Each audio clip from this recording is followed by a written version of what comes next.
রহমতুল্লাহ বরকাতুহু। শাক, কমলি শাক নিজেই তো আবাদ করি ইনশাল্লাহ। এই দেখেন আলহামদুলিল্লাহ কত সুন্দর হয়েছে, দেখতে কত সুন্দর।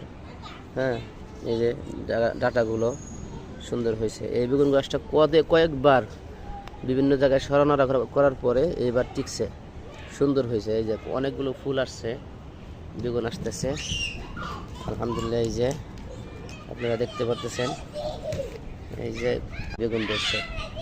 এই যে এখন নদীর মাছ আনতে হইব, তারপর খাইতে হবো।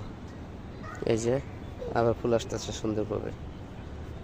তো নিজ হাতে কোনো কিছু করা, সেখান থেকে কিছু উৎপন্ন করে খাওয়া, এটা ভালো জিনিস।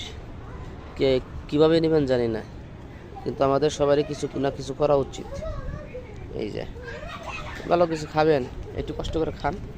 এই যে এই ছাদের পাশ দিয়ে সানসাইডের উপর দিয়ে লাগাই দিছি, আলহামদুলিল্লাহ সুন্দর হয়েছে। দেখেন তো কেমন লাগে, হ্যাঁ কমেন্টে জানাবেন এবং আল্লাহ তাআলা শুকরিয়া আদায় করবে আলহামদুলিল্লাহ। এই যে কালকে সকালে তুলবো ইনশাল্লাহ শাক।